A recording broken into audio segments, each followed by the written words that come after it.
What's up, you guys? I am live on YouTube. I'm going to give this maybe 5 minutes to see if anyone's going to come in. I know that it is unannounced.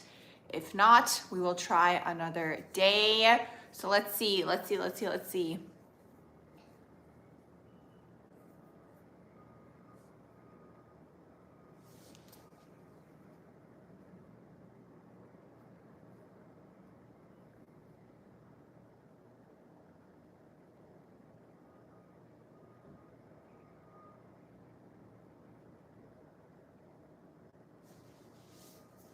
Hi, how are you? How's it going? I'm answering astrology questions, metaphysical questions, questions about your natal charts. So feel free to comment below. It is an unannounced live. So let's see what questions you guys have for us today.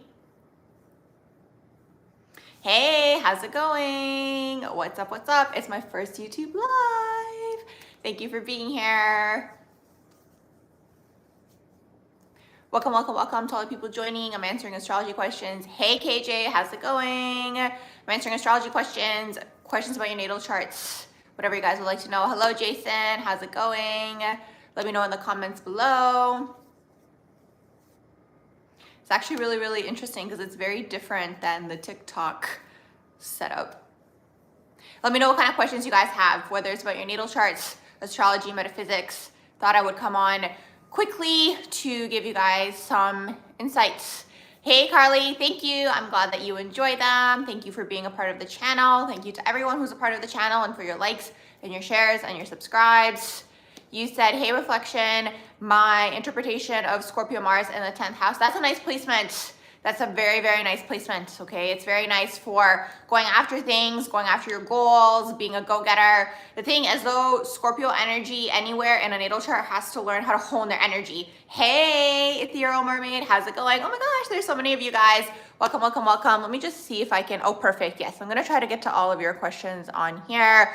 So the thing is with Scorpio energy, Scorpio gets, kind of lost in the emotional aspect of things, So it's like if they're like really upset about something or if they're really consumed in something, it's hard for them to manifest because they need to kind of bring their whole being into that thing that they're manifesting. So when you have it in the Mars, this is going to be your goals, it's going to be your ambitions, it's going to be things that you guys are basically going after, right? So it's like if your focus is kind of in a different direction, right? Your emotional focus more so, it's going to be hard to manifest. But with that being said, when you have your full-blown emotional focus in something and you're going after that thing and you're fully invested in it, you're going to bring it through, especially because it's in the 10th house. It is going to be conjunction your midheaven. So it's going to be a very nice placement for going after things, your goals, your ambitions, all these types of things. So that's what I would have to say about that. Hey, how's it going? It's my first YouTube live. Oh my gosh, I'm so excited you guys are here. I'm just going in order. Let's see. Shini says, could I tell you about your Pluto transiting your midheaven in Aquarius in your natal chart? Pluto transiting your midheaven in Aquarius. You mean the upcoming Pluto transit? You're probably going to have a lot of change and transformation when it comes to your career, but it's going to be over an extended period of time. That's the thing with the Pluto transit, because it is like 19-ish years. It is going to be over an extended period of time. So you might start something, you might like it for a period of time, and then you might destruct it and then start something new, and then you're gonna like that thing. That's a Scorpio energy. Scorpio builds, they kind of put themselves into it. That's Pluto, Scorpio energy, right? They're fully in it and then they destruct it. They tear it down just to build something new again. Okay, so that's kind of like the vibe. I'm doing well. How are you guys doing? Oh my gosh, thank you for the compliments. I'm glad that you guys like the videos. Thank you for being a part of the channel. You said you're a Pisces sun, Scorpio moon, you feel like your life is hard. Yeah, it's hard for water energy on this plane. That's the struggle, because it's like the earth plane, it's an earth plane, right? It's very earthbound, it's very earthly, it's very practical, it's very logical. So when you're someone who has emotions, like who's more emotional, right? Everyone has emotions, but if you're someone who's watery and you're more emotional and you're more in tune with your emotions, it's a challenge. It's a challenge down here. It's a struggle. It really is. So it's all about figuring out how to operate down here is really what it is, especially because you're a Pisces. Welcome. Hello, how are you guys doing? I'm just going in order, so I will get to everyone. Wondering, Wendy says, what are your thoughts on if the rulership of the South Node and North Node is in the same house? Oh, that's very interesting. I mean, I guess you can say that it's less constricting energy, right? It's less of like the conflicting energy. It's more flow, right? It's in the same house. What aspect in a synastry chart shows a couple that will be together for a long time? Well, that's a really good question. I'd have to think about it. There's a lot of things you can look for. Moon to moon, moon to Venus. It depends, like what is the couple's goal, right? Sometimes even moon and north node can be a long-lasting couple. It's like one of them feels like they're helping the other person with their purpose. The other person feels like their purpose is being uplifted. So it really depends. Let's see what else you guys saying in here. Hey everyone, welcome to the live. I'm going in order, so I will get to all of you guys. Let's see. Can you speak if hidden and known enemies shown in a natal chart? You have Leo IC with your sun in the 12th house in Taurus, Scorpio moon, conjunct Pluto in the 6th house, Mars, Chiron, and South node in Cancer. I would have to look at that physically to see what's going on. But hidden and known enemies, the 12th house is going to tell you a lot about that. And sometimes, yes, the Leo energy. 2nd house, you said. Then you said for Cancer, stellium energy. Thoughts on the upcoming eclipse. I feel like a lot of people are putting a lot of energy into the eclipse, which means it's going to be intense. This is a thing to understand also. Like, it's like a chicken and the egg, right? It's like awareness is one thing, and it's nice to be aware of things that are happening. But then there's the other end of the spectrum where it's like you're putting a lot of attention into it. And it's like a lot of people putting a lot of attention into one thing makes it intense, is really what that is. I was thinking about that. It was, I think, like the Lionsgate portal this year, like the 8-day portal. And I was like, it's more intense than previous years, which is nice. More people know about it. But then at the same time, because more people know about it, they put their energy into it. Do you know what I mean? So it like feeds it, it fuels it. So it makes it just more energetically intense is really what that is. You know, I've been wanting to tell you guys something that I've been thinking about is like, back in the day, there used to be mystery schools, right? And there was mystery schools for this reason, because it's like, you know, there's certain knowledge that if too many people know about it, it gets tainted energetically in a way, if that makes sense, because people don't really understand certain things. So they're kind of maybe putting in their fear energy into something, or they're putting in this type of energy into this thing, or they're using it for this other thing. So what I will say is, because it is going to be intense, okay, it's going to be intense energetically because a lot of people have connected their energy into it, right? They've put the energy into it, you know, doing things to ground yourself during this time, right? Things to ground your energy. Maybe like if you have people around you that maybe don't, you know too much about energy and these types of things, like not engaging with them. They might be like energetically like irritable and these types of things. You know what I mean? Let's see what else you guys saying in here. What are your biggest aspirations as an astrologer? Do you have dreams to take the world by storm, or do you want to be more intimate, smaller crowd practitioner? Interesting. You know, it's interesting. Even though I talk about astrology, I never actually consider myself an astrologer. I know that is, I don't know, it's very like Aquarian, I guess you can say. Like, I don't like labels, you know what I mean? Because then it limits you, you know? It's nice to know information. I like teaching you guys things. I like talking about all these types of topics, astrology and esoterica and mysticism and theology and these types of things. So I go with the flow. I'll say that much. You know what I mean? Like, I really, really go with the flow. I did Reiki for some time. I taught yoga for some time. Like, I love to teach. I love to learn things, and then I love to teach them.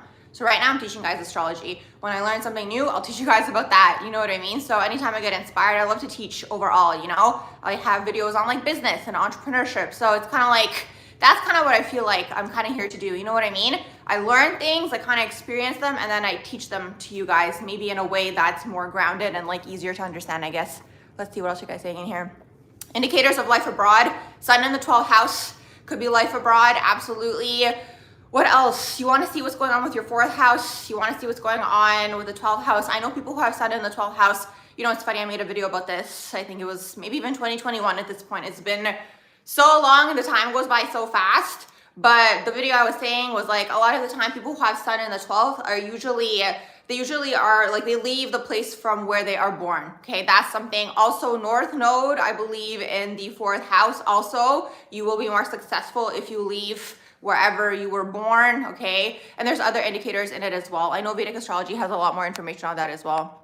Let's see. Hey, how's it going? Oh my gosh, thank you. I'm happy that you love the channel. I'm happy that you guys are here, and thank you for the likes and the subscribes and all the things. Let's see. You're trying to learn how to heal your Chiron in Aries in the 9th house at 18 degrees. Any advice or helpful ideas? How to heal Chiron, you have it in Aries and it's in the 9th house. Okay, so wherever you guys have Chiron in your natal chart, you're healing that area of your life, right? So you want to look and see what is the shadow of that sign. You know, what is that sign here to teach you? So what are shadows that Aries might have for you? It could be conflict management, conflict resolution, anything to do with like anger overall, right? Like that could be something that you were surrounded by, but also maybe you've internalized it. Maybe it's just an energy that you have within you. You have it in the ninth house. The ninth house, like, okay, something the ninth house does is like, because the ninth house is very like, you know, they are all over the place and they want to do this thing and they want to do that thing. And they're very much about like being led, right, by like some sort of higher power and these types of things. Sometimes the ninth house can burn a lot of bridges along the way, you know, so something to watch out for, something to keep in mind. Sometimes the ninth house can like really push the boundaries to like an extreme. So keep that in mind as well. So just like paying attention to like the shadow of that house and the shadow of that sign. Speaking of the other person who was asking about living abroad, you could also look to see what's going on with your ninth house as well. Let's see what else you guys saying in here. Welcome. Oh, I don't do predictive astrology. Let's see. Natal chart pick up on one set. Yes, it can, but I haven't gone to that level yet. But it can. I'm sure there are people out there that would be able, I think like, you have to be like really, really like expertise level to pick up on that, but I'm pretty sure that you can pick up on it. It could be the transits more so compared to the actual like planets and the natal chart itself. Let's see.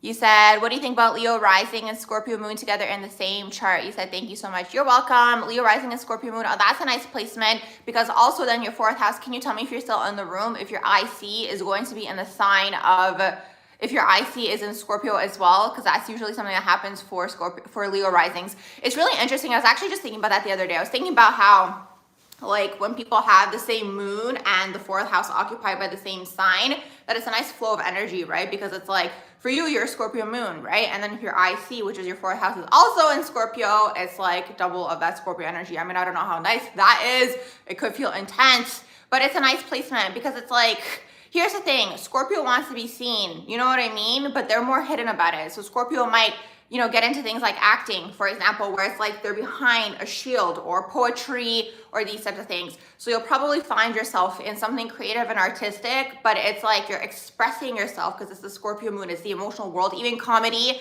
for example, I've seen some Scorpio moons with that type of combination, some fire placements in there, be comedians, for example, where it's like, again, you're hiding behind something. So that's the thing with Scorpio energy. Scorpio is never going to directly tell you things. They're going to hide behind things, whether that's poetry or writing or a book, or whether that is like a film and acting and these types of things. So you're going to have to be seen creatively. And then also the Scorpio moon is going to be expressing itself in this way. You said, I see in Scorpio. Yeah, so you have double of that Scorpio energy. Basically what makes Leo risings really good actors and actresses is because of the fact that they have their IC in the sign of Scorpio, okay? It gives them that undertone of a Scorpio moon. Once again, for you, you have double of that Scorpio moon energy going on in your natal chart because it's like they go through a lot of transformation and catharsis, right? And for you to be a good actor or actress, you have to understand humans. You have to understand human psychology and you have to understand emotions, right? Because it's like, let's say you're doing a scene where you have to cry and you were having like a really exciting day. You're going to have to get yourself into that emotion, right? So that's the whole thing here. So that's why Leo risings will be good at acting, but it doesn't have to be just this, right? It depends on the rest of your natal chart. As long as it's something that is creative and you're being seen and you're shining and you're uplifting everyone, it's going to probably make you feel like you're in alignment. What do you think? What do I know about astrology Friday the 13th? It's interesting. Friday the 13th never was a negative thing back in the day. So it's interesting because again, it goes back into that whole thing that I was saying earlier about connecting our energy to things. So Friday the 13th used to be like lucky way, way back in the day, but now it's considered unlucky. I don't know what to say. I find it really interesting that it's Friday the 13th and then we have a solar eclipse happening tomorrow, the 14th. So I don't know, the alignment of it all is like really, really interesting. But yeah, that's the thing. Like, I don't know, you know, it's interesting that people see it as something negative. I know in certain cultures, a number 4 is a negative number. Some places don't have like the 4th level, like they don't call it 4. It goes from 3 and then it goes into 5. So it's interesting to see because it's like, you know, from the beginning of time, all cultures have had some sort of perception on numbers, right? And numerology. So it just goes to show you that we're really living in some form of system, right? Because it's a theme, right? Even though some people say different things about different numbers, right? It's still there that we're all kind of noticing patterns. It's really interesting.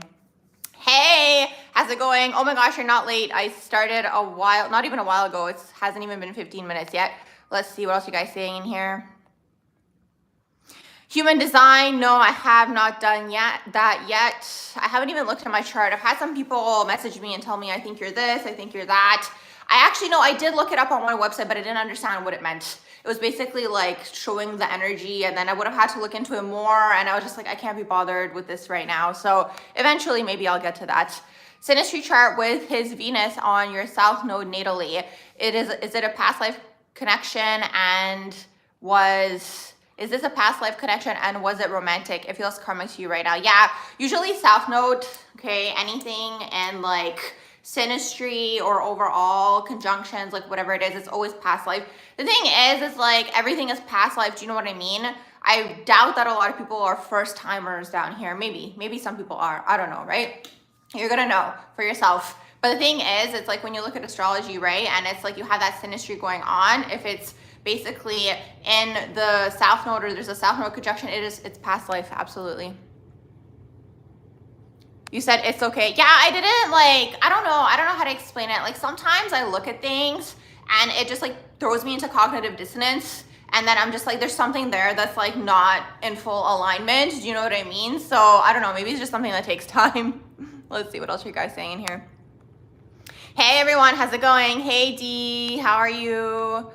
What are indicators of being an astrologer and a birth chart? Interesting. I actually had a video on that. So if you guys go on my TikTok channel, some of you guys who are already on there, I know some people don't have TikTok. Maybe I should put some of those videos on my YouTube channel. It's way like back, and like the videos were like the types of videos where I'm not even talking. I'm just like giving like, you know, like the little picture and like the letters and whatever, right? The words. So I have one on there for astrologer birth charts.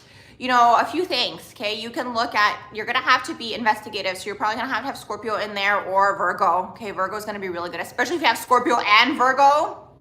That is like, you're gonna be good, right? Because it's like, you need attention to detail, and then you need to be curious about investigating things, right? So that there's that. Then you're gonna have to be intuitive to some certain extent, right? Like it's like if you're interested in anything in these realms, you have some form of intuition that's there. So probably a water placement, maybe the 12th house even, because that also deals with like hidden things, occult knowledge, but then even the ninth house also deals with the higher mind as well. So it's a combination of things. I'm also gonna say Uranus and Neptune maybe in the 3rd house, specifically Uranus in the 3rd house, because Uranus in the 3rd house is really good at learning like a different language, right? So with astrology, it's actually math, you know? It's interesting. You have people saying things like, oh, I didn't like math in school and now I like astrology, and like these types of things, right? So it's math, right? Because you're looking at the angles and like these types of things. So that's really what that is. So Uranus in the 3rd house is going to be good at things like this: math, science, technology, learning a new language, because when you're looking at astrology, you're learning a new language. There's all the symbols, and then you have to kind of put it all together, and there's that aspect of it too. But definitely I'm going to say having water placements in there, because it's like the water energy is going to help you take the linear into like the emotional aspect of things, right? Because you want to feel it. That's the thing. That's the way that I see it. Anybody can learn anything, right? But it's like if it's going to be robotic and you're kind of just like looking at what it means, like, yeah, you can go that way. But it's like, it's an art and a science at the same time is the way that I see it. Hey, how are you guys doing? You said Friday the 13th is positive with so many negative misconceptions. Exactly. That's the whole thing here. It's like everything on this earth plane. First of all, that was another thing I wanted to tell you guys earlier. A lot of things have been inverted, right? So there's that aspect of things where it's like things were once positive, the energy has been turned around, flipped upside down, all these things, and it's now inverted. So there's that aspect of it, right? So, and then there's the other aspect I think to myself sometimes, and it's like, again, we add meaning to things, right? So it's like, for example, astrology is a system, yes. But it's like, I always think of, I don't know where I saw this. I don't know if it was a video or whatever, but basically what it was like this like montage thing, and it was a person meditating, and basically like the whole concept of it was saying that like our whole reality is something from within, right? So it's like everything to have ever existed is something that was obviously once a thought first, but then also it was basically something that like we're visualizing, right? So it's like, yes, there's that co-creative aspect of it. So it's like, because astrology's been here for so long, certain things are already set in stone because we've added so much energy to it. I hope that makes sense. Like, that's the way that I see it. So it's like certain things sometimes, like I think to myself and I'm like, I don't want to give energy to certain things. You know what I mean? So for example, like these days, everyone now knows about Mercury retrograde. And this is what I was saying earlier about like certain portal days and these sorts of things. So it's like, yes, it can go in the positive aspect of things where people are putting their positive energy toward it. But it's like, because a lot of the collective has shadows and they're unaware, a lot of the time they're unconsciously putting their negative energy into things. You know what I mean? I don't even know. What did you say? You love astrology, we'll be teaching it as well. Yes, it's to exactly, I rise, that is exactly what it is. It's to mislead people from the truth. And then it's like everything. So here's another thing too. A lot of the time people ask me and they're like, do you think whole signs is better or Placidus, or do you think Vedic is better or whatever, whole sign, yeah, whole signs are Placidus, Vedic, or Western, like which one do you think is better? And I think there's truth in everything, but I also think a lot of things are mixed in with two truths and a lie, okay? So I think this is for everything, right? So it's like, because of that, you know, because it's mixed in there, you really have to develop discernment. So because of that, I see truth in everything, right? There's truth in Vedic astrology, and then there's truth in Western. And it's like, you have to have that discernment to pick up on what is true and what's mixed in here to throw people off, right? You said it's 3 a.m. in India. Why do you stay awake almost for no reason at all? Is there some astrological reason for this? Oh my gosh, maybe you're just a night owl. Oh my gosh, TikTok is banned in India? No way. I feel like I knew that, but I don't know why I thought it wasn't banned anymore. Let's see what else you guys saying here. I'm just going back up here. You said, vaguely heard that I have Aquarius placements. What Aquarian deals do you embrace? What ideals do you wish the world would adopt? Oh my gosh. Yeah, I have Uranus aspecting everything in my natal chart. So that's where the Aquarian energy comes from. I have maybe one placement, I think, in the 11th house, and then I'm born on an 11 day. Okay, so that's all of that Aquarian energy / influence. I don't know what to say, because honestly, if I were to take you guys, this would be a completely different video. If I were to take you guys into like the way that I think the world should be and where I think we're headed in the positive aspect of it all. Do you know what I mean? So I'm not going to go into that too much. I do slip it in here and there. Let's see what else you guys saying in here. You said Saturn and Uranus conjuncting your ascendant. Your life feels like it's made out of a house of cards. One wrong move and you have to restart everything from the beginning. Oh, I'm so sorry to hear that. Can I please give insights about the 5th house, Rahu, and 3 planets, Sun, Mercury? Oh, you have them all in the 12th house. Oh my gosh, there's so many 12th house people on my page. Welcome. Okay.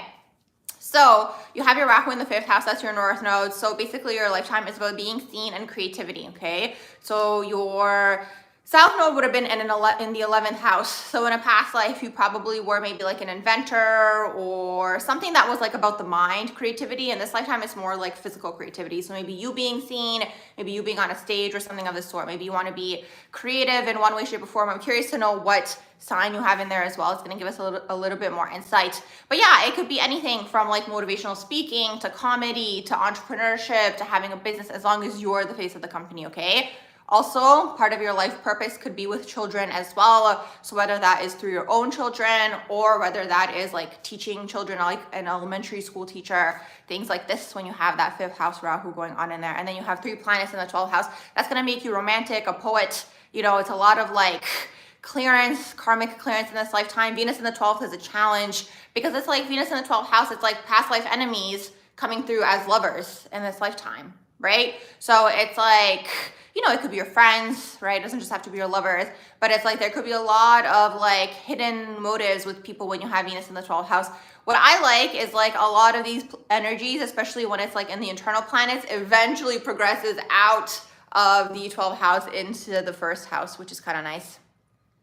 Do I have Gemini placements or prominent Mercury? I get that asked a lot. My Mercury's in the 12th house. I don't have any Gemini energy. I do have a lot of 3rd house energy though. So maybe that's what you guys pick up on. In Vedic, I am all Virgo. Okay, so maybe it's that. In Vedic astrology, I would have a Virgo rising. My Mercury would be in Virgo in Vedic astrology, and it would be in the 1st house. So maybe it's that. But yeah, let's see what else you guys saying in here. How to work with 18-degree sun or understand it better. You said in Sun 8th house synastry, who is affected more, the 8th house person or the planet person? Here's the thing with 8th house energy. It's like a lot of the time, if you're an 8th house person or a Scorpionic person, you come through people's lives kind of like a tornado. That's the way that I see it. You know, I've known people in the past where I was thinking and I was like, you know, like they come through to like shake up something in someone's life. It's very Scorpionic, right? So it's definitely going to affect the other person a little bit more. But for you, there might be a pull. You might be drawn to this person. You know, there could be like it's push-pull on both sides. But definitely whoever the 8th house person is, that person is coming through the other person's life to maybe show them something about themselves, mirror something back to them, bring up some sort of shadows, these types of things, okay? Because that Scorpionic 8th house energy is not for the faint of heart for sure. Let's see. Have you applied your progressive chart when manifesting in your chart? Do you lead with your natal placements? I see it, like I really see, this is why I talk a lot about the progressions in astrology, because I do see a lot of the progressions in my own natal chart. So it's like the way that I see it is like the original natal chart is a snapshot of when you were born. So you can kind of look at it as your core identity, right? Like this is what you were born with. These are the energies that you were born with, but it progresses, right? So you also grow and evolve. So I see the progression as an added energy on top. So it's interesting because in my original natal chart, a lot of my placements are Libra and most of my Libra placements have progressed into Scorpio. So I have a Libra stellium and then I have a Scorpio stellium, okay? And then my dominants are Scorpio, Cancer, and Capricorn, okay? So it's like, even though the Libra stellium is there, you know, I feel how it has progressed, right? Like I was more Libra like when I was younger. And it's really interesting to see that, like things like, again, going out of the Libra progression where it's like maybe things were more surface level or more like fun and just like lighthearted, you go into the Scorpio energy where it's like, it's more about depth now, right? And it's like, it's more about like seeking, right? Like the depths of like Libra is all about like, you know, making friends and being social in that way. But then you go out of Libra and you go into Scorpio, now it's like, okay, now let's analyze everybody that I've met, for example, or like, that's kind of like how that progression works. So it's like both energies are there, the influence is still there, but I really do feel it. And I really felt when my sun progressed, like I felt that energy kind of like lifting, you know, like almost like this veil, like lifting energetically. Let's see what else you guys saying in here. We're just going back up. You're welcome. Let's see what else you guys saying in here. I do Western astrology in my videos, but in Vedic astrology, a lot of the houses mean the same things. In Vedic, it's just the signs that no longer are associated with the houses. Let's see what else you guys saying in here.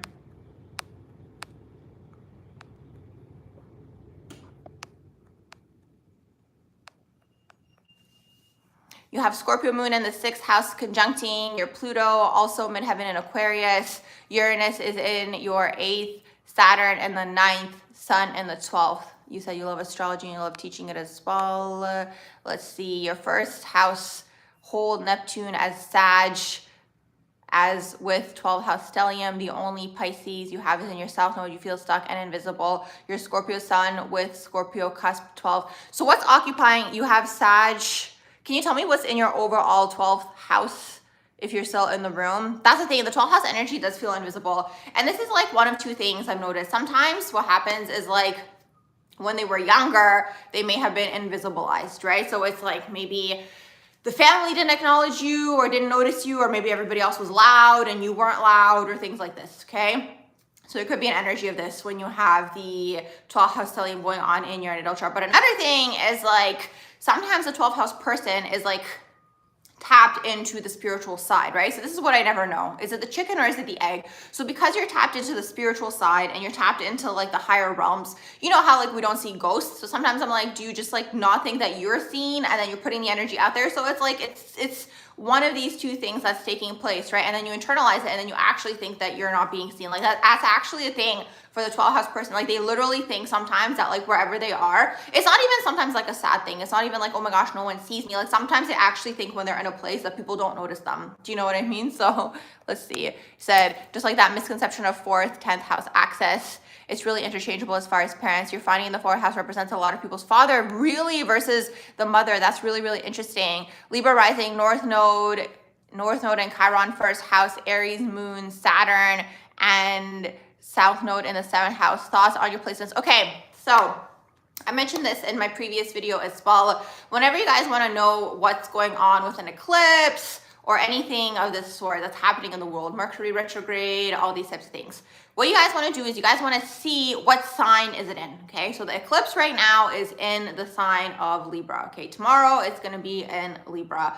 Then what you guys want to do is you guys want to see where do you have Libra in your own natal chart, okay? So let's say in Jody's situation, Jody has Libra in the 7th house, or hold on one second, you said you're a Libra rising, so you have Libra in the 1st house, okay?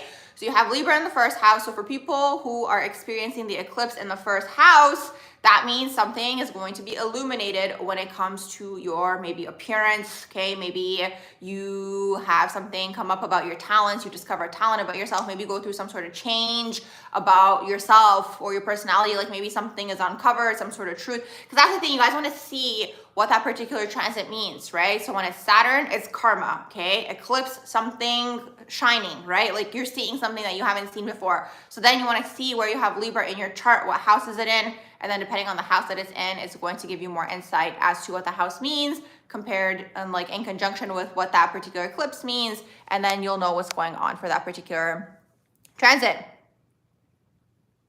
Let's see. Have you allowed your personality to shine through religion, spirituality, higher knowledge, philosophy, teaching, long distance, foreign cultures? What's your 9th house ruled by? Gemini. So maybe that's where you guys pick up on the Gemini energy. Yep. So I have Gemini in my 9th house. Let's see. What else are you guys saying in here? I'm just going back up. Oh my gosh, thank you.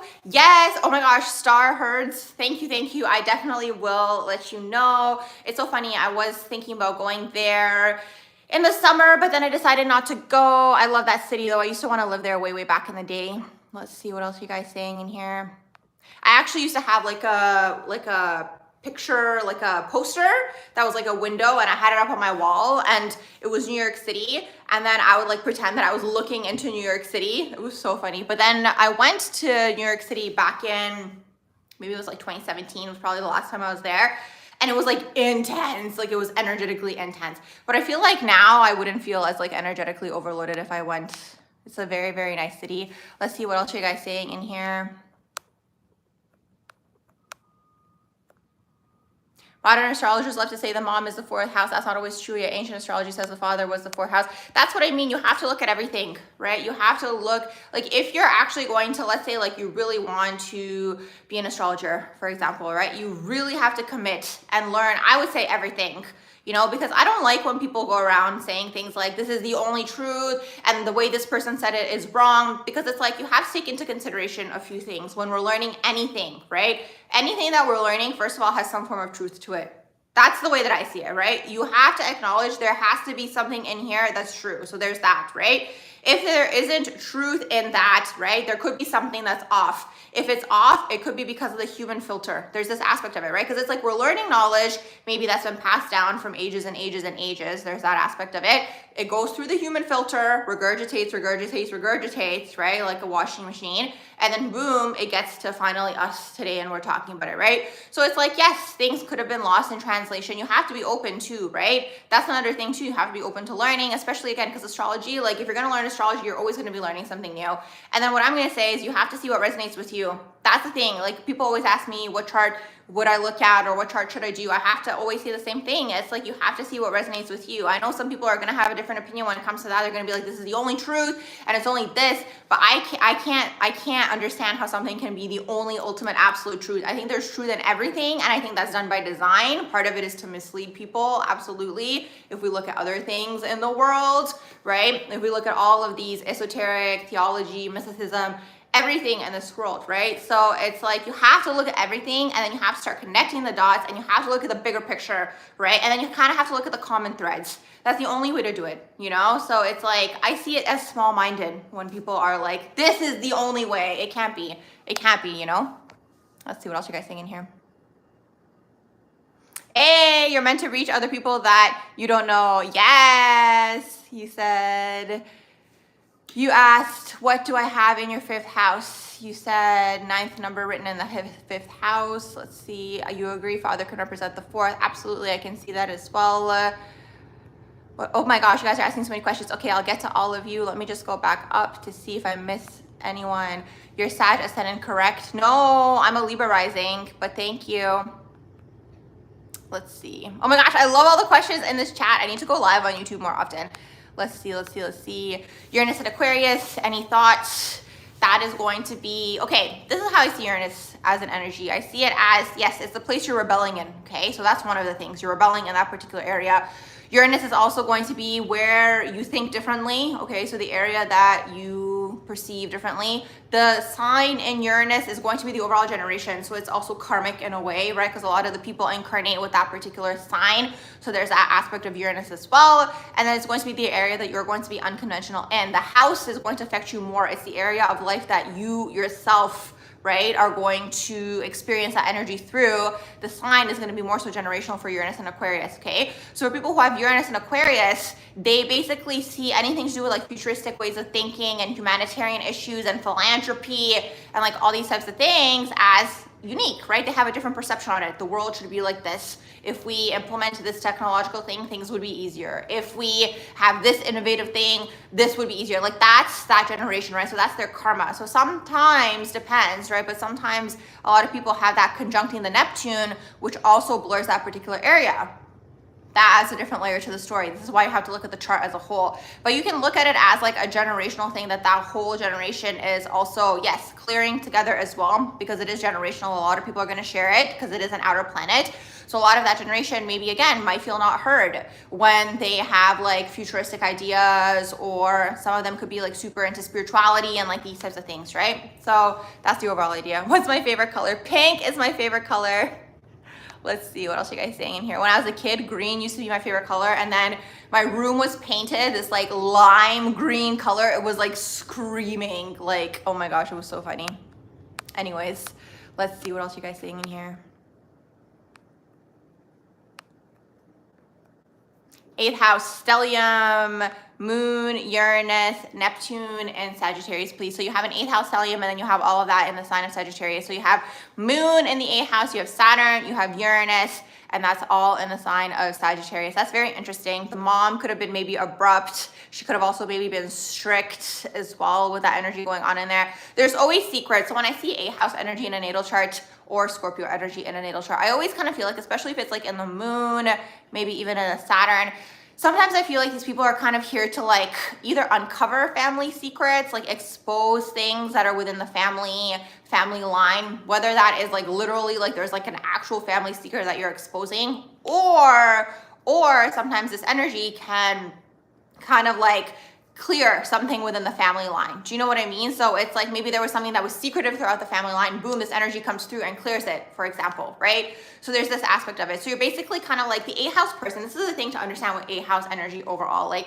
this individual's karmic, I guess you can say, responsibility or like way of being is basically rooted in uncovering things, right? You're always going to be exposing, uncovering, showing, expressing, whether you're doing it consciously or unconsciously, right? Sometimes the 8th house person, to them, things are very obvious, right? So they're going to be like, why did you act like that? Or why did you say it like that? And then the other person could have maybe been hiding that aspect of themselves. That's why sometimes 8th house people come off intense to other people. Sometimes people avoid 8th house people for this reason, because it's like, it's sometimes like when you're younger, I would say, or like more unaware, it's happening unconsciously, right? Like you could be just like saying things or blurring things out or like mirroring people's shadows back to them, but that's what you're doing, okay? Because in a way, you're helping that person transmute, but you're also transmuting for them at the same time. I hope that makes sense.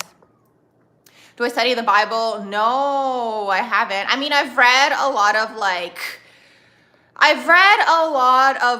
the original scriptures, like spiritual roots, you know what I mean? So I have book recommendations on my YouTube channel if you guys want to learn about that. Let's see, what else are you guys saying in here? Your mom has Libra 2nd house, so she can make money through Libra-like things.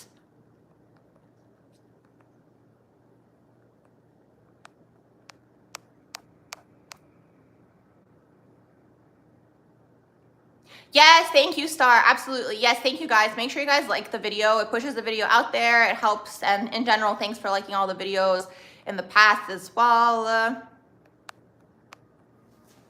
For a person with their 1st, 4th, 7th, and 10th house lords in the 1st house, would that vindicate someone as a more selfish life? Oh, very interesting. I have to think about that. Let's see, what else are you guys saying in here? The eclipse is happening in your 12th house. So 12th house, okay, something's going to be shown to you maybe about your subconscious, or something that's hidden is going to be shown to you, or something that maybe you have like a habit, for example, that you've been hiding, you know, and that's kind of being brought to the surface to clear. Maybe there's something that you've been neglecting. You're seeing that come to the surface. So it could be something like this. Yay, thank you for confirming. Yes, yes, I definitely feel that, Irise. That's the way that I see it. Like, for people who are watching the replay, basically what Irise said was you're meant to put your knowledge and experiences into the world. Exactly. So that's what my channel is. Like, I call it Barbara Talks, right? Because it's like I'm talking about all the things that I've learned. So I can talk about everything. Like, astrology is one thing that I'm currently interested in, and I find that, you know, currently at this point in time, a lot of people are resonating with it, and it's helping people learn more about themselves, which I love, right? That's why I don't do predictive astrology, because it's like, I find that predictive astrology, I mean, everyone has their own prerogative, so if you do it, I mean, that's your thing, but I feel like predictive anything, right, takes people's power away from them, you know? And I kind of like the aspect of astrology where it helps you learn more about yourself, right? About your karmas and challenges, and maybe certain traumas that you've had that can, you know, kind of be brought to the surface for you to heal. Because it's like when we're more self-aware, and when we're aware of, you know, things that could be holding us back, or whatever it is, right? Belief systems, these types of things, like, we can break through those things. Do you know what I mean? So it's really, really interesting. Let's see what else you guys saying in here.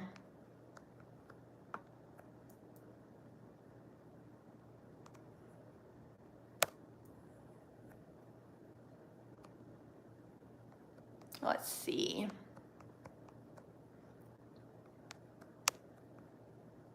Absolutely, yes, I agree. Everyone's experience is different. You can't get it together, and you're always alone and never alone at the same time. You saw yourself and ask who are you talking to. LOL, is a Neptune in the first house? Both, and you're selling them in the 12th house. Absolutely. You said you're seeing more often that it being the mom, and then you said it's ruled by Cancer, but the mom and dad you've seen time and time again. You believe it's the case in your chart also with your aspects with your mom. I love that. Thank you, Iris, Sag, and Gemini. Yeah, I have my third house is occupied by Sagittarius. Sorry, my third house, yeah, is occupied by Sagittarius. Absolutely. Channeling always. Absolutely. I love what you're saying. Thank you in here. You can use a higher octave of Neptune. Absolutely. Oh my gosh, Iris. That's exactly what it is. That's exactly what it is. So when I am listening to music, I am tuning in, right? So like I was saying in a lot of my previous lives, like different people have different ways of meditating, right? I can like meditate if I lie down, but lately, like I mentioned once even, like I might fall asleep or whatever it is. For me, my favorite meditation is walking or exercising, but mainly walking is my favorite one, and listening to music. And I'm listening to it and I'm just thinking about all these things, like all these concepts and things. And most of the time I'm explaining things, which is really, really interesting, because like it's interesting to see like the inner voice. Let's see. What else are you guys saying in here? Take on having natal, south node, and vertex right on top of the descent. Did you mean descendant? Let me know. Sag moon / Saturn / Uranus with ascendant in Capricorn. South node Libra. You've been thinking about quitting your job and taking 1 year break, but your Capricorn ascendant will let you. Honestly, it's so funny you say that, because earlier I was thinking about how sometimes in life sometimes some things that we do are just to like break through something. Do you know what I mean? So let's say like with a Sag ascendant in your situation, maybe you're afraid of not having stability, right? But sometimes you have to make that leap. You have free will, so you do whatever you want at the end of the day. But sometimes it's like, if you have a fear around something, you have to do that thing to conquer that fear and see that it's not so bad. You know what I mean? Like, let's say in that situation, you know, maybe again, because it's Capricorn, maybe you're afraid of stability, maybe you're afraid that there won't be stability or whatever it is, right? So it's like, maybe you're afraid of not having a routine, like whatever it is, there's a fear there, right? So sometimes, you know, we do these things to just like break through these fears, like whatever it is. Sometimes people have a fear of public speaking. I would suggest do exactly that. Sometimes people have a fear of going to places alone. Do exactly that. You break through it, right? And then through that, you build confidence. That's the way that I see it, honestly. It's like the more that we break through our fears and do those things and also achieve goals, you build confidence. Let's see what else you guys saying in here. You said you're intense and people avoid you. Let's see what else you guys saying in here. I'm just going back up.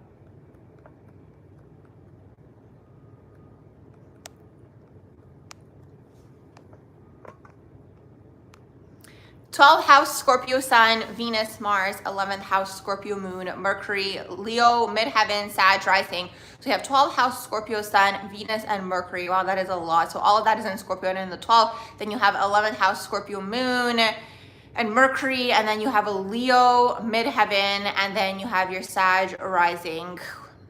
Interesting, you have a Sag rising. With all of that, you could also be interested in spiritual teaching, teaching something, speaking something. You'll have to break through like the Scorpio wanting to be hidden, especially because it's in the 12th house, you know? So Scorpio, like the struggle with that energy is like, they kind of go back and forth between like, I want to put myself out there, but no, I don't. Especially in the combination with the Sag and like Leo midheaven. It's an energy of this where it's like, Scorpio wants to be hidden. Maybe they don't want to be like too exposed or whatever it is. Because you also have, what do you have in your 11th house?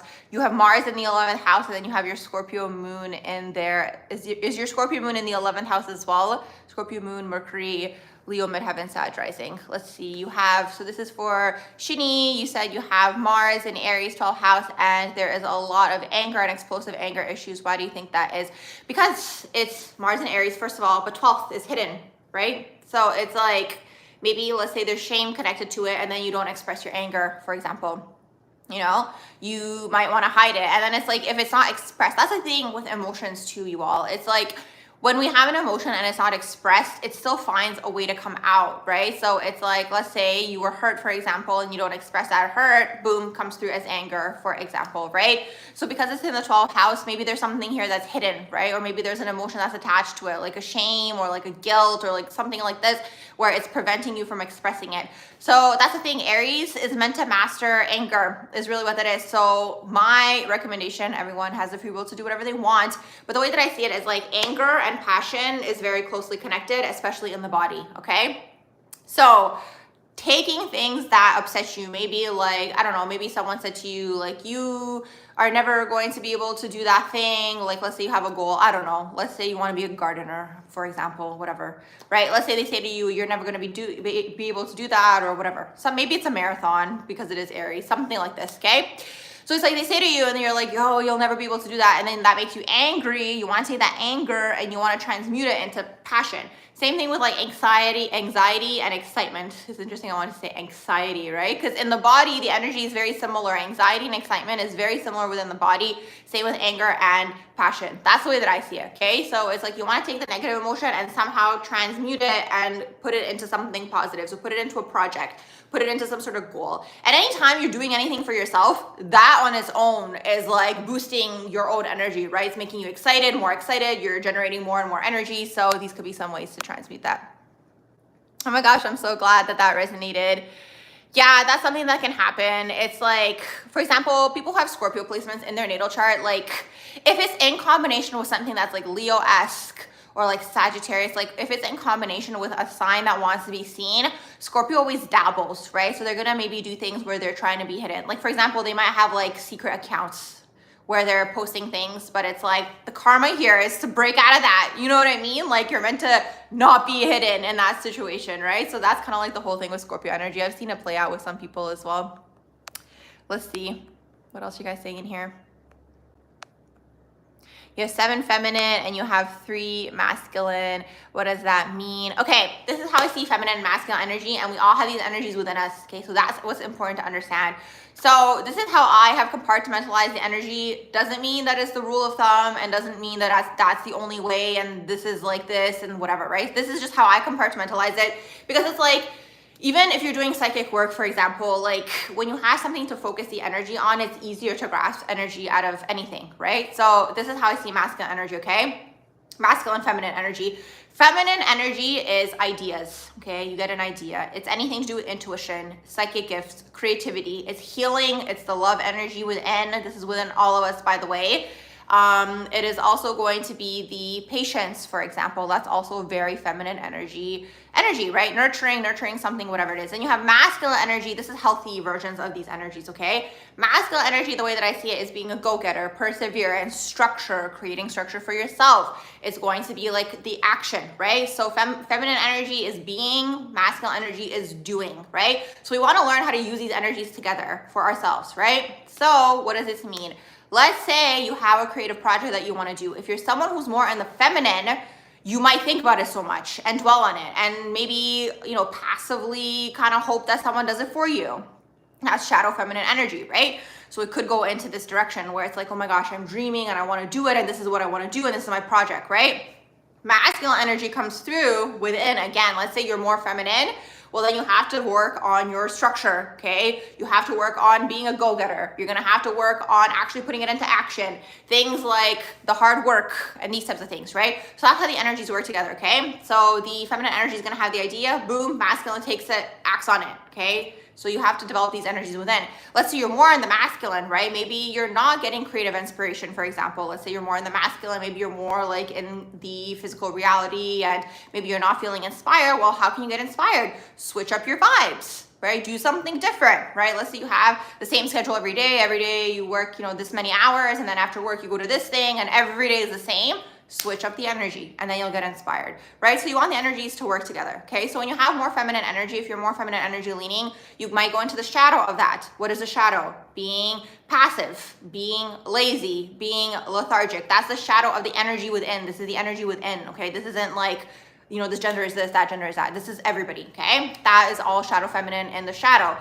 Sometimes shadow feminine can kind of not be a go-getter or not go after things. Sometimes they might struggle with worthiness. So sometimes I also compartmentalize energies between solar plexus and sacral. This is how I compartmentalize the energies, okay? I'm actually going to be doing a series on all of the chakras and all my findings on them thus far.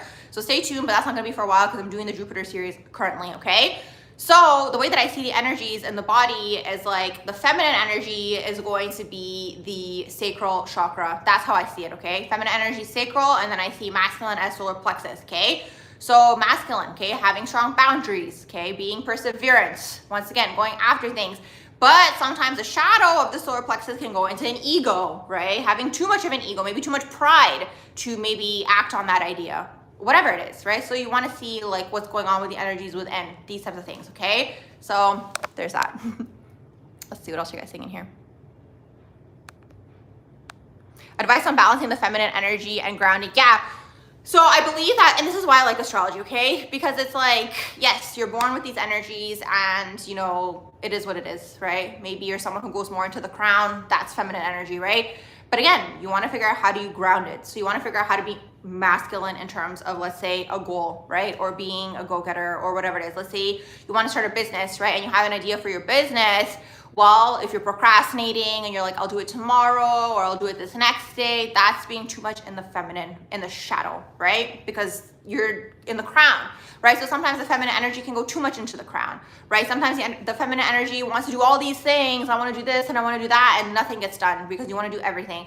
The best business advice that I ever learned from someone was like, if you're trying to sell to everybody, you're selling to nobody, okay? So that's the thing for everything. If you're trying to do everything, you're doing nothing, So it's like, if you want to do all these things, master the one thing first, okay? If you want to maybe be a singer, do the singing thing first, and then branch off, right? Then you can maybe start a fashion line or whatever, how all the people do it these days, right? So it's like this, So you want to take the energy, focus it on one thing, boom, get that thing to come through, okay? Once you've accomplished that, you can still have that thing going, but you can move on to the next and on to the next and on to the next. So that's kind of how the energy works.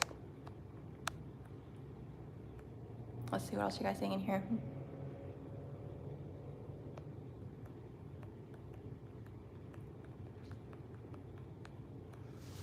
Kat says, yay, I'm glad that you caught me alive too. What's my take on 12th house sun, Mars? Oh my gosh, so many 12th house people in the house tonight.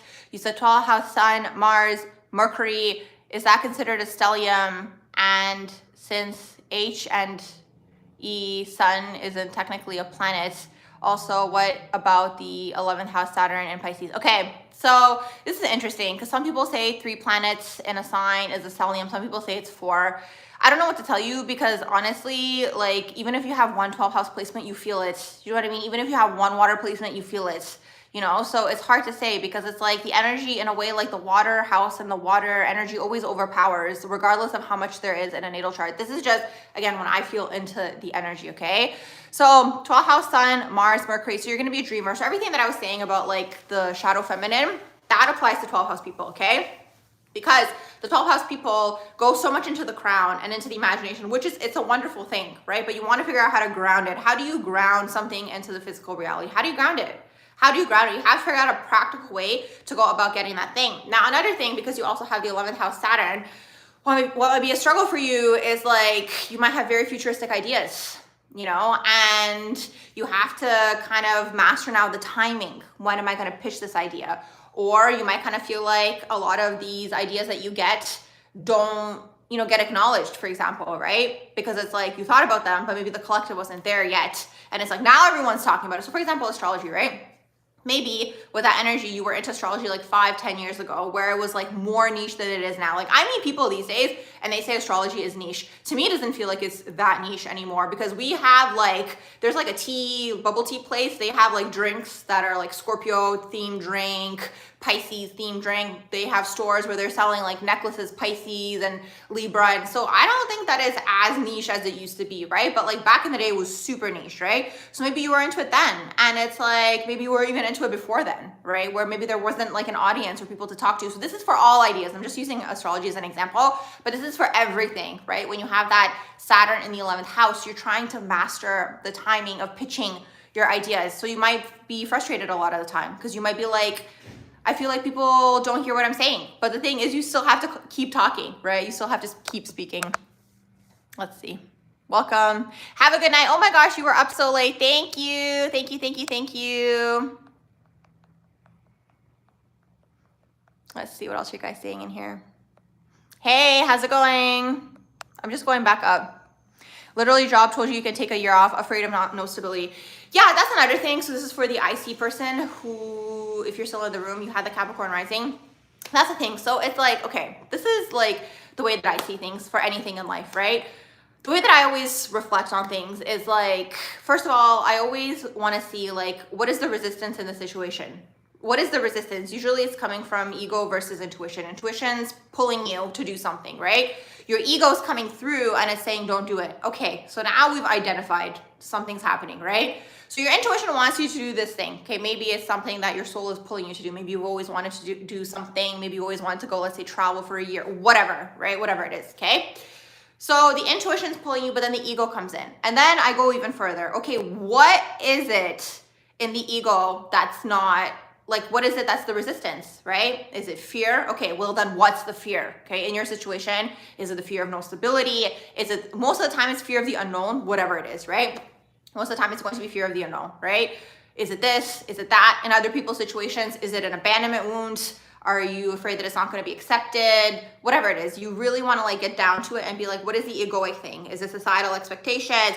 Is it society's way of telling you, for example, in your situation for the Capricorn rising, maybe society says, this is the way to have structure and this is the way to have stability. But the thing is, we all have an internal compass, right? So the more, and this is why I love teaching about like psychic gifts and abilities. I actually have a video coming out soon on psychic gifts and abilities and getting in tune with your intuition, because it's like when you're in tune with the intuition, you're always going to be where you're meant to be, provided for, all these types of things, but you have to break through those fears, you know what I mean? So let's see what else you guys saying in here.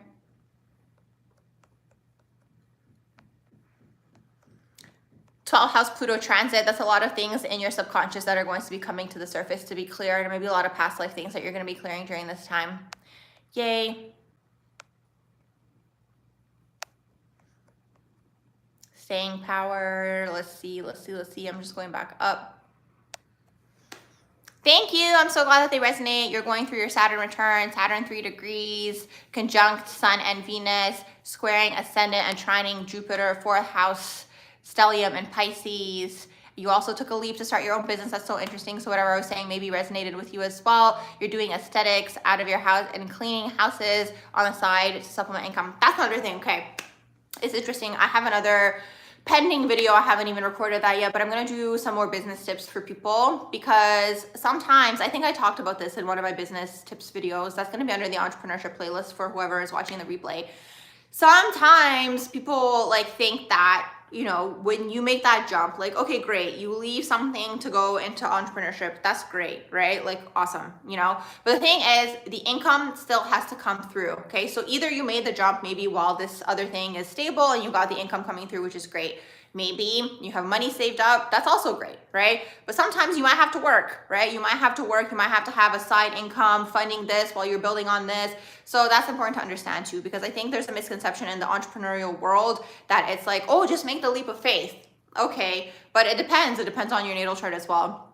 Because sometimes, let's say like you're a Taurus person or something of that sort, it's like Taurus needs to always have money coming through. So if Taurus goes from having an income, for example, to not having anything and just like being flat, that's going to be hard for them to get the ball rolling. So it depends, really. Let's see what else you guys saying in here.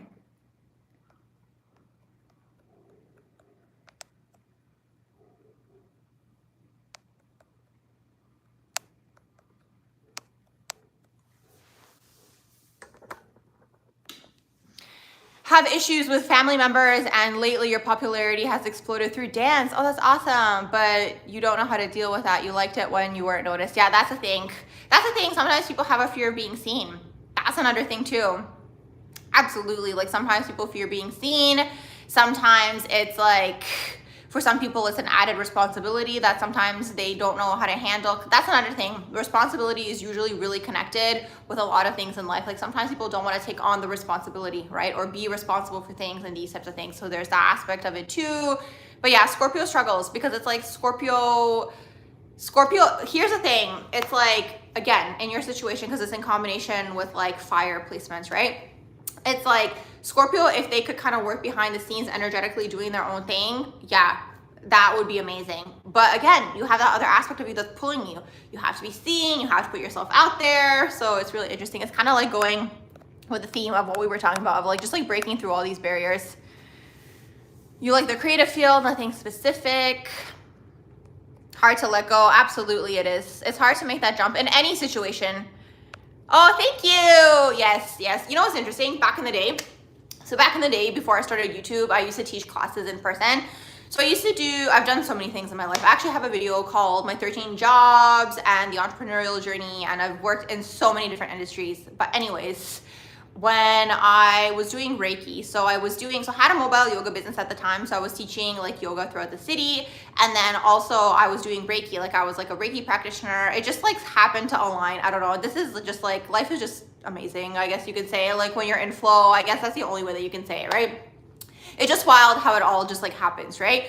So anyways, long story short, I'm not even gonna get into that. I'm not gonna get into like the long-winded story of how that aligned, but long story short, I ended up like falling into this situation where I could have been like a Reiki practitioner out of like this like wellness place, right? So I did that for a while, and then to basically have people come through, like to get clients and stuff like that, basically what we were doing was we were offering like classes or like workshops or whatever it is. So that's where I started my whole like really teaching. Like I was teaching yoga, right? Like yoga was fun, but it's like, you know, I love talking about ideas and concepts and things, right? Like all these things. So then through that, I started doing like classes. So one that I did all the time was Intro to Chakras. People loved that one. And then I did a workshop on empaths. It's just like that word's been butchered these days, unfortunately. It's just like, this is what I mean. Sometimes some things just like get like really butchered because people use it so much and then it loses its meaning. But I used to do a workshop on empaths. And then what else did I do? I did a few other ones, but the popular one was the Intro to Chakras. And it was interesting because it's like, I would never prep for the class. I would just like know overall what I'm talking about when it comes to chakras, but somehow in every class, sometimes I said things that resonated with people. So basically what happens is like, there's a consciousness, right? And it's like, when I'm talking, I'm tapping into whatever the consciousness is. And like whatever I'm saying is basically here to serve whoever needs to hear whatever they need to hear. Maybe the people in the replay, maybe the people in the room. So that's kind of what it is. So it's interesting. That was a fun time for sure. Let's see what else you guys saying in here.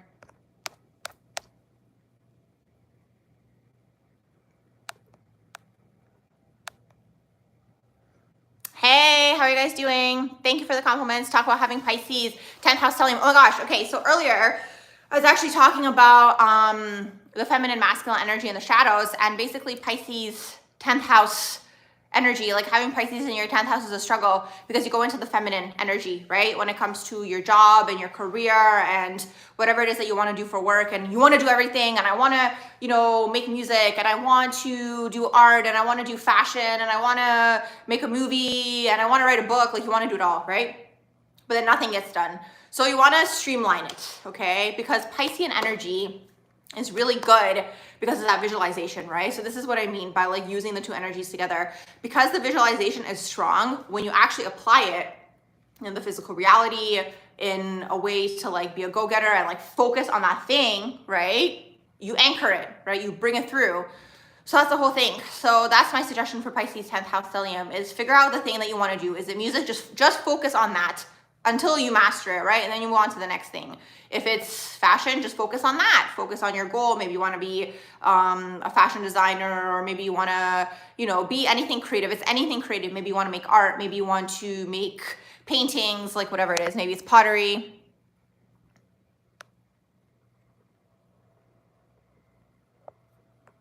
Let's see what else you guys saying in here.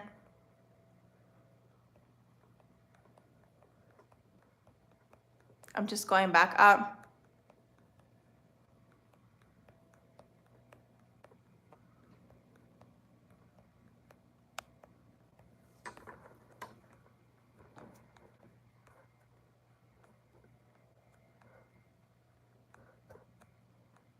Want to offer astrology when you're ready to do it. You don't want to cause harm.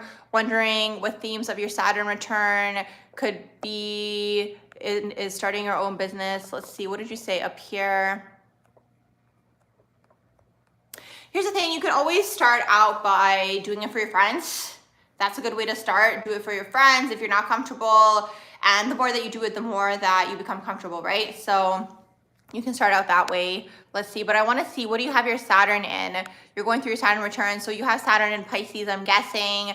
Can you tell me what house you have your Saturn in if you're still in the room? Let's see.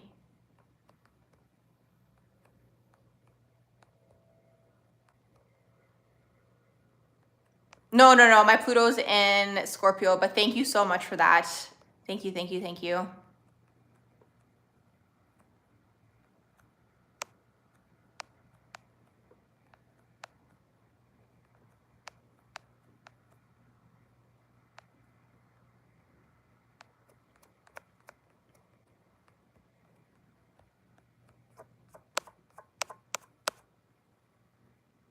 Exactly. You can't harm people with astrology. You definitely can't. You can start off by doing non-predictive astrology. Depends what like realm you want to go into. If you want to do predictive, that might take a little bit more time. But yeah, there's no way to harm, you know, especially like if you learn all the things, you learn all the transits, you learn, well, not the transits, but if you're doing like, you know, just like regular natal chart readings, you can learn all the conjunctions and all these types of things. Did you get the 12th house Jupiter question? 4 suns with Jupiter in the 12th house. Wow. You have 4 suns and they all have Jupiter in the 12th house. A few things here, okay? 12th house energy in a natal chart. This is how I see it. Sometimes it's carried over gifts from a past life. Sometimes it's carried over blessing. So for example, it's in Jupiter, right?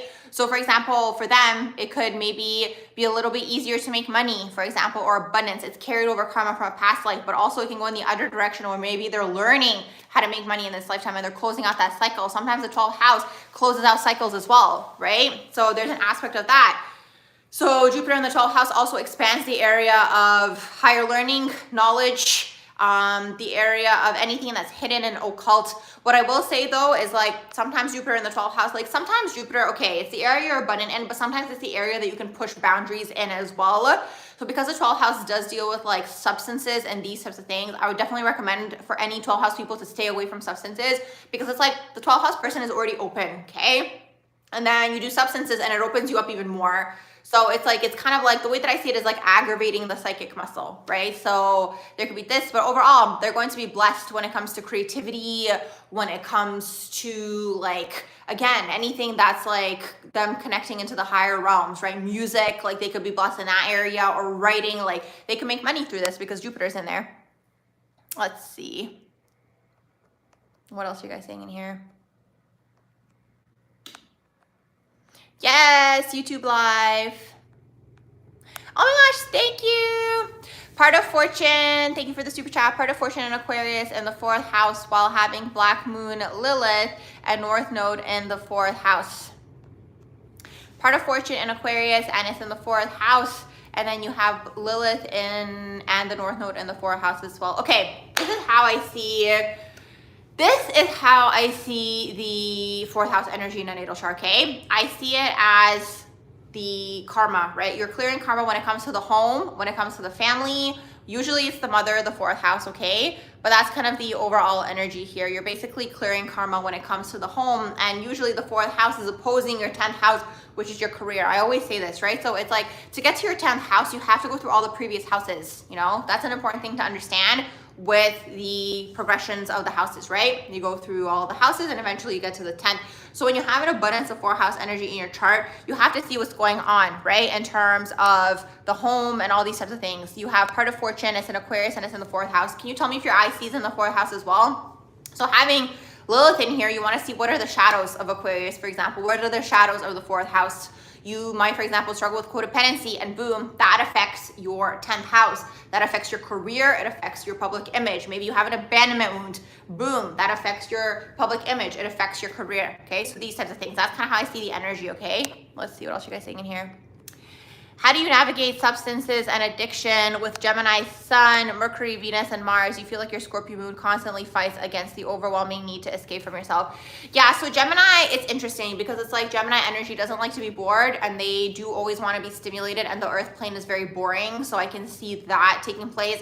Another thing and a struggle for Gemini energy, do you have it in the Mercury? Let me just go back up.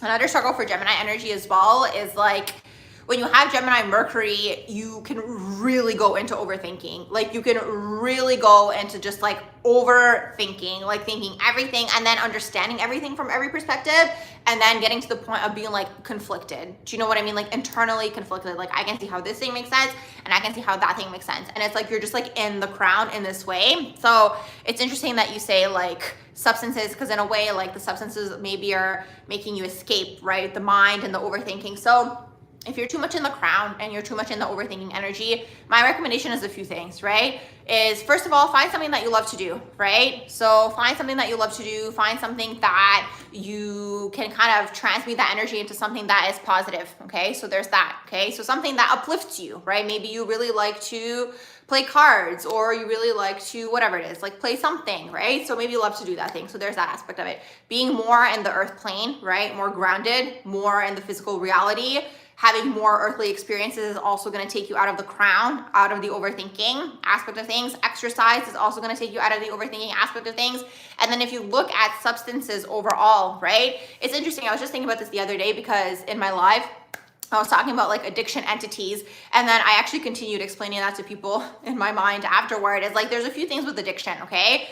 One of the things is sometimes it comes from trauma, okay? So sometimes addiction comes from trauma. So then you have to explore that and get to the root of that to see what is that thing that took place, right? There's that aspect of it. But another thing that can take place also, okay, with addiction is sometimes you start something because you're bored and then it turns into a habit. So there's that aspect of addiction as well. So it kind of depends, you know, what realm are you in? And it's like sometimes like, you need like a word to put to like the feeling. Maybe you're just bored and you don't know like that you're bored. So you have to find something to give you excitement, but look for something positive, right? Like maybe it is competing in some sort of sport and that's exciting for you. You get to do that every week and you're focused on that. So it depends. Let's see. What else are you guys saying in here?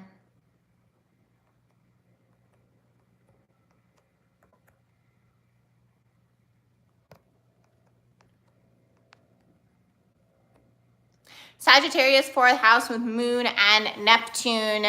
Thoughts. Okay, so that's a lot of crown chakra activity. Okay, so that's a lot of you being in the mind and like maybe like that energy could also struggle with substances, Neptune and Moon. Like there could be a lot of emotional overload and then escaping through substances of some sort, just escapism in general. Like escapism is on a range, okay? So escapism can be through overthinking, like we just talked about. Escapism can be through shopping, or it could be through just like being with people all the time. Sometimes because it's fourth house, it's that abandonment. So you could be escaping from that. Maybe you don't want to feel abandoned and then you're always doing something and you're always busy, right? So that's the thing. So Neptune and Moon in conjunction, there's also something here that's not clear about the mother and you didn't see, or maybe like even with your emotions, there's something that's not clear. And it's interesting because Neptune in the fourth house, it's like they're always dreaming of like, oh, if my family was like this, or when I have a family, it's going to be like this, like these types of things. So Scorpio stellium in the 11th house.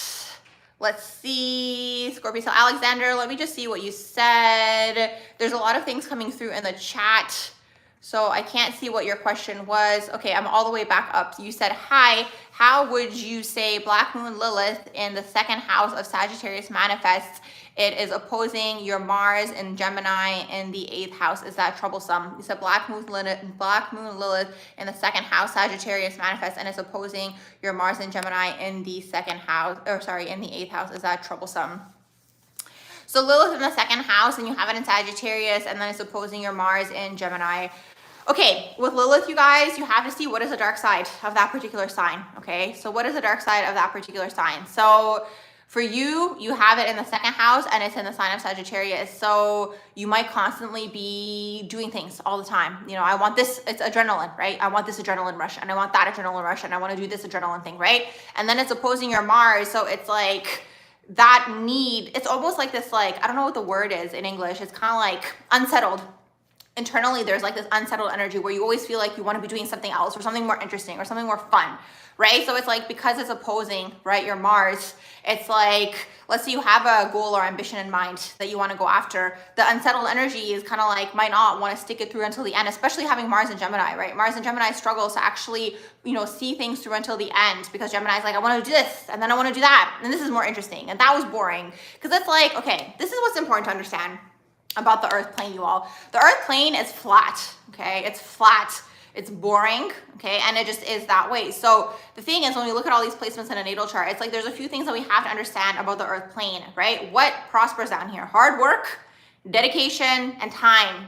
That's the thing, right? So for energies that are more like, I want it right away, or like, you know, like I need it to be like this, right? Or if you're more in the crown and you're in like a energy where it's like, oh, I want it to manifest right away. Well, that's a struggle. You struggle to operate down here, right? Because it's like the earth plane is structured in a specific type of way. It's very Saturnian. Like, to me, it feels very Saturnian. Things take time.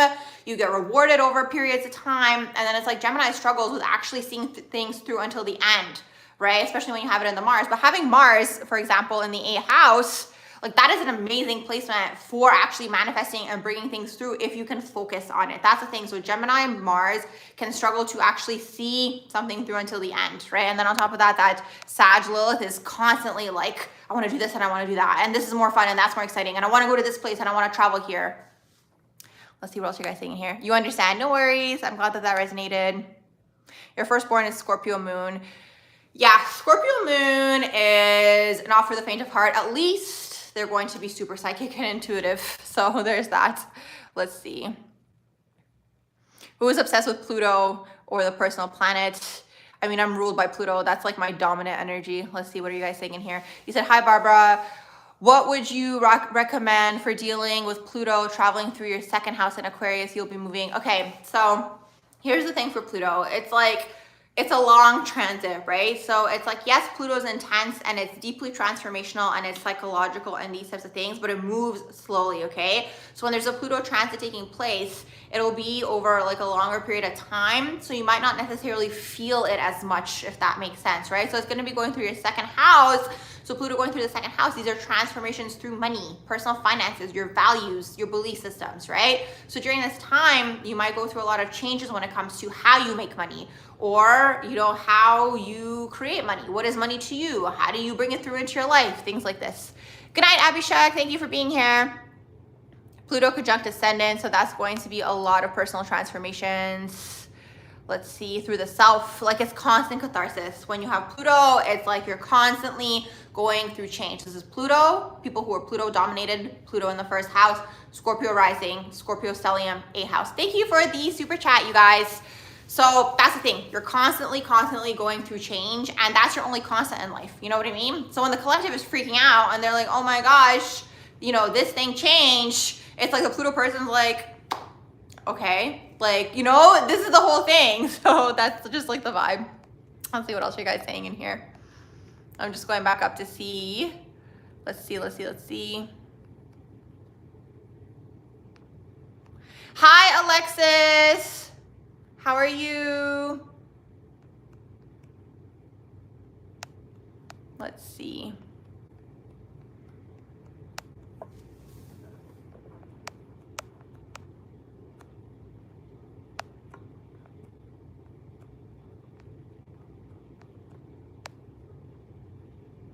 Yes, you said you feel like you're too self-aware and you can't come to a conclusion on anything because you see all sides. Yeah, that's the Mercury in Gemini. And it's like, it's a struggle because it's like, it's a struggle because then sometimes you struggle to bring things through and you struggle to manifest because it's like, okay, for example, I always use this example. Let's say you have a belief system, right? And in your belief system, it's like, I don't have to work hard to make money. That's valid. And you see that manifesting in some people's lives. They don't have to work hard to make money. Let's say at the same time, you have the same opposing belief system. I do have to work hard to make money. Now it's opposing. So which one is it, right? So the energy within you is conflicted. I want to work hard. I don't want to work hard. I know I don't have to, but I have to, you know? So that's the struggle with Mercury Gemini, because when it comes to like, maybe even going after things, you know, I want to do it like this, but I also want to do it like this. So that's the struggle. Hey, how are you guys doing? Would you say I need to be sober to navigate? Yes, absolutely. Absolutely. My recommendation for everything is to not be under any sort of influences at all. Any substances, anything. I don't think that, like, especially if you're someone who maybe goes into the crown, especially if you're someone who's psychic or you're intuitive. Thanks for being here, Jody. I will definitely do another YouTube live. This was a very good, like, intro to YouTube lives. Yeah, substances overall open you up, okay? So it's like, and here's the thing. Okay, this is what I need everyone to understand about the earth plane, okay? 1 second here.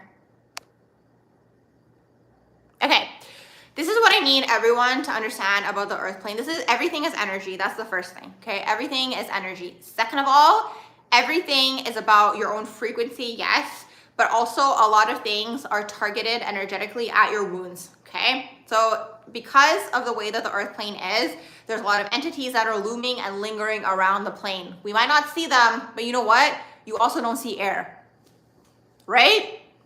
So with that being said, there's a lot of entities that are always lingering around, and overall, I feel like earth energetically is very lower vibrational, okay? Compared to, like, let's say a lot of people. So when you do anything, right? When you do, let's say, like a substance or anything, it opens you up energetically. And a lot of people don't have the spiritual strength. They don't have the discernment. They don't have, like, the spiritual protection and aura to be able to pull themselves back in instead. And I'm not trying to, like, put fear out there. This is just how the plane operates, okay? So it just is what it is. So it's like, let's say you have a wound, right? And let's say your wound is abandonment, for example. It's just an easy one because that's just like a theme in this overall world, right? Let's say you have an abandonment wound. You'll notice that a lot of things are targeted energetically at that wound. This is why healing is really important. You want to heal. This is why people talk about ascension. This is why people talk about going into the higher vibrations, raising your vibration, blah, blah, blah, X, Y, Z. You want to go into the higher vibrations, right? So for example, if you're someone who is prone to something, right? If you do something else energetically, what's happening energetically behind the scenes, let's say you open yourself up energetically through substances, anything that kind of gets you into, like, again, it's that repetitive, addictive type of behavior, and everyone might have something of this sort, whatever it is. Maybe some people it's spending money. Maybe for some people it's going to buy coffee every morning when you can make it at home, right? So whatever it is that's like repetitive and these types of things, it, like, there's a few things that take place. Sometimes When we're constantly doing things that are repetitive, it puts us into a meditative state.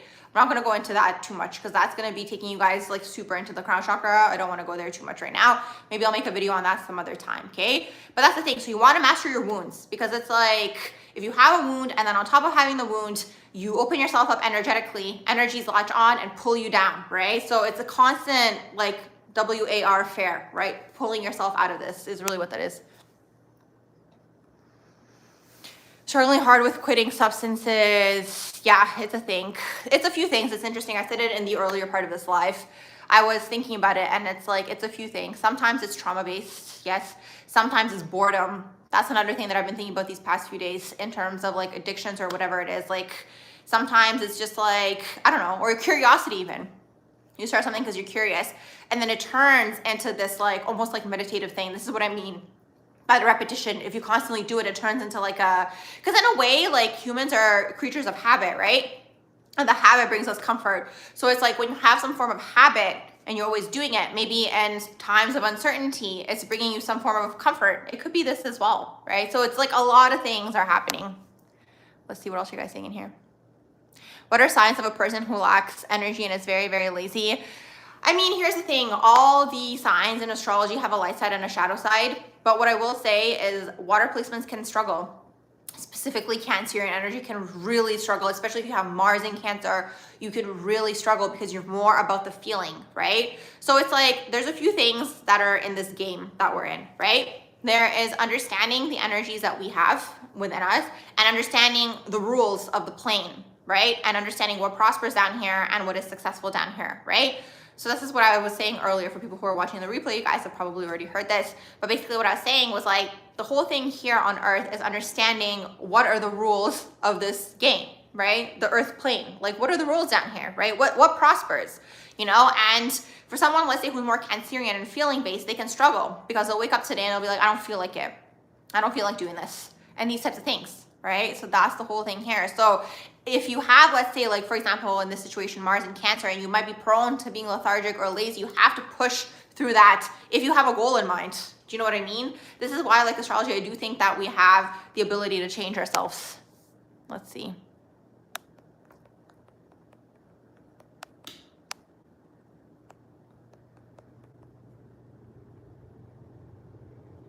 Virgo, moon in the 8th house, you're going to be very investigative and you're going to be very good at, you're going to be very good at like maybe true crime investigation, private investigator, anything that's like research even, like let's say you're researching something, let's say you're doing like a PhD or a master's researching like that particular subject.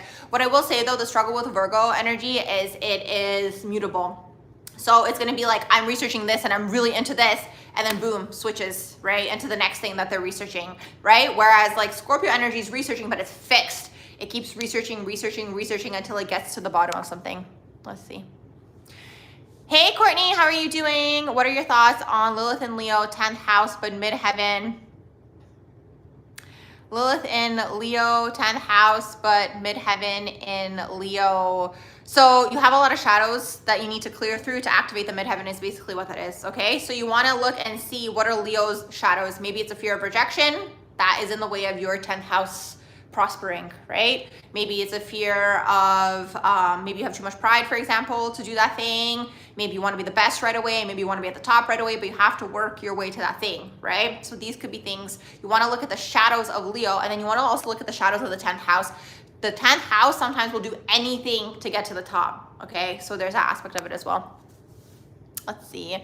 To answer your question, your South Node and Vertex are 0 degrees Libra conjunction on your Libra descendant at 1 degree Libra. Can I get my take? Okay, hold on. So you said, oh my gosh, Shauna, that was your question from way up. You said Vertex are 0 degrees Libra conjunction.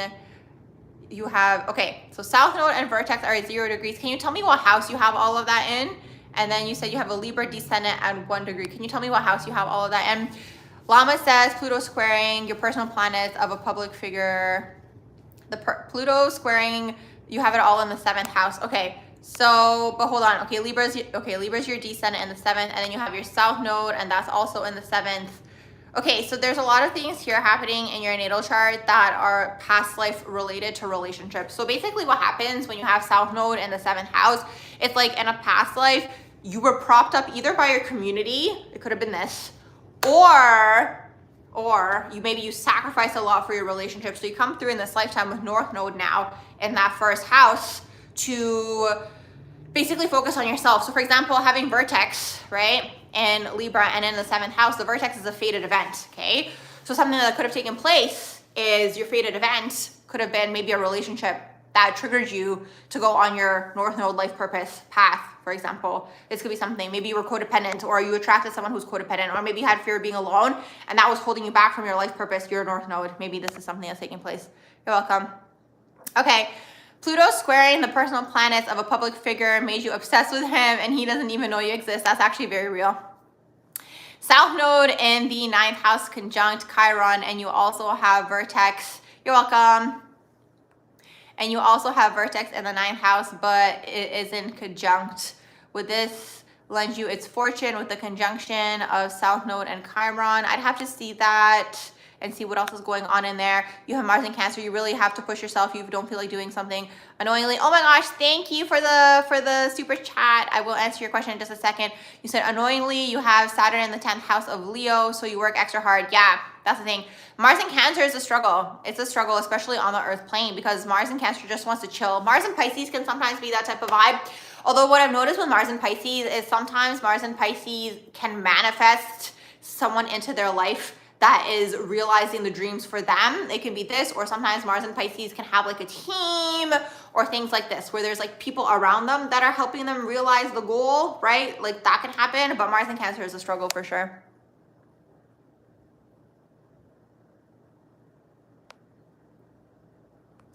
Let's see. Can I talk about 12th house Mercury and Venus and Libra? Everything feels out of reach. Yeah, that's a little bit of a struggle because Venus and Libra should be prosperous in relationships. It should be something that is like not exalted, but it's in its home here, right? It's in like the positive Libra in the positive Venus placement, but then you have it in the 12th house, so you might attract a lot of past life lovers. There could be a lot of like overthinking when it comes to relationships. Maybe you doubt your intuition as well. That could be something that's holding you back as well. Thanks so much for being here, you guys. I'm gonna sign off now. I will definitely do another one of these. Thank you for the super chats and the likes and the subscribes, and I hope you all have a